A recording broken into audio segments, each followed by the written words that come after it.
Pemirsa, perdagangan saham di Bursa Efek Indonesia telah dibuka. Kita akan mencermati kinerja perdagangan saham untuk hari ini.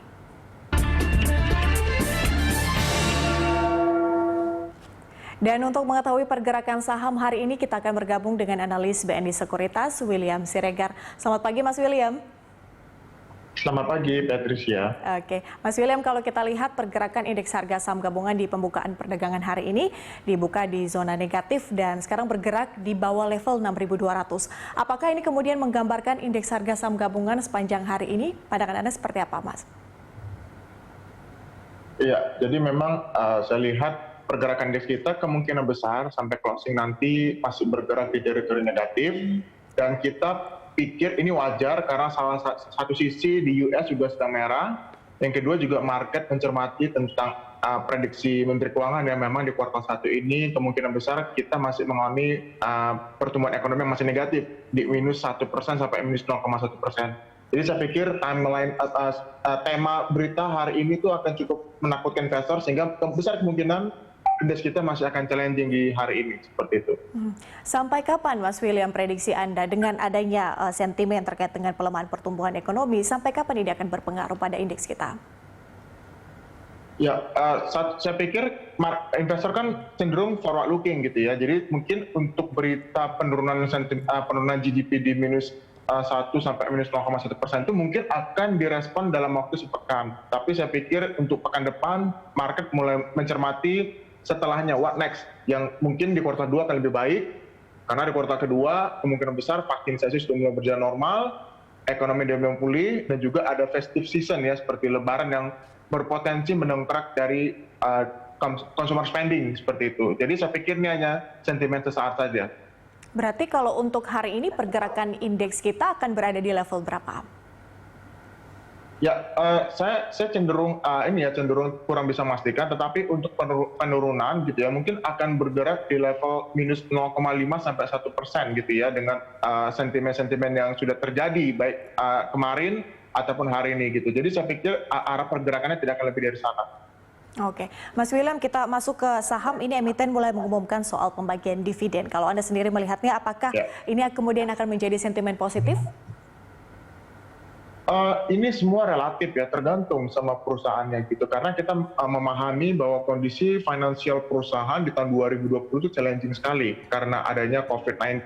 Dan itu sudah terefleksi juga oleh beberapa result kinerja emiten, baik itu bank sendiri yang ataupun consumer sendiri yang memang beberapa orang menganggap itu sektor saham defensif.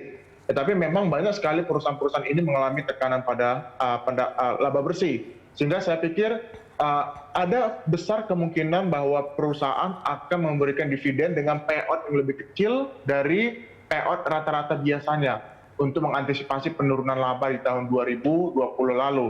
Sehingga pertanyaannya apakah ini akan menarik? Tentu menarik, tetapi saya pikir investor tidak bisa terlalu berekspektasi mendapatkan yield yang lebih tinggi karena kemungkinan payout lebih rendah itu sangat memungkinkan. Oke, kalau dilihat dari sisi dividen nih, Mas, kemudian saham apa saja yang Anda rekomendasikan kalau kita lihat dari sisi dividen ya? Ya, pertama kita harus melihat ya dari mungkin dari sektor konsumer mungkin bisa jadi pilihan gitu ya. Sektor konsumer saya pikir cukup konsisten membagikan laba dividen. Dan untuk sektor rokok misalnya seperti Sampurna ya, Sampurna kalau misalnya tahun lalu dengan kondisi tahun lalu mereka masih membagikan dividen 100% payout gitu ya, itu akan memberikan dividen yield 5%-an gitu. Jadi ini mungkin menarik ya, tetapi dengan catatan bahwa memang HMSP akan tetap membagikan 100% payout. Mungkin bisa juga dilihat juga dari konsumer lainnya seperti ICBP, INDF yang memang rata-rata konsisten membagi 50% payout gitu ya. Jadi itu juga bisa menarik juga bagi investor gitu ya, untuk lirik saham yang cenderung membagikan dividen. Tetapi overall saya pikir konsumer paling banyak diminati ya dalam hal urusan dividen dan juga dividen yield-nya, seperti itu Patricia. Oke, Mas William, kalau kita lihat kan beberapa saat lagi juga akan masuk di bulan Ramadan ya, pastinya juga ini akan mungkin sedikit banyak mempengaruhi pergerakan dari indeks kita. Terlebih khusus dari sektor retail dan juga konsumer, bagaimana pandangan Anda?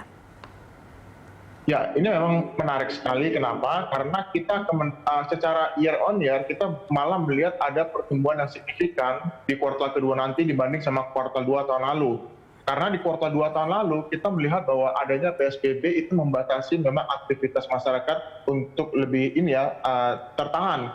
Sehingga itu membuat GDP kita kemarin di kuartal 2 lalu turun signifikan. Tetapi kita membandingkan kuartal kedua yang akan datang, itu akan jauh sekali berbeda kondisinya. Di bawah aturan PPKM, terus juga kita melihat bahwa vaksinisasi sudah berjalan dan juga ekonomi mulai di-push gitu ya dengan relaksasi pajak dan sebagainya. Jadi saya pikir di kuartal kedua nanti pertama kita expect GDP akan berangsur-angsur pulih dan saya pikir kondisinya akan jauh sekali berbeda sama kuartal 2 di tahun lalu. Sehingga memang itu menjadi salah satu peluang menarik bagi investor untuk meraup potensial maksimalnya di kuartal 2 nanti, gitu Patricia. Baik, Mas William, terima kasih untuk informasi dan penjabaran Anda. Selamat bertugas kembali, Mas.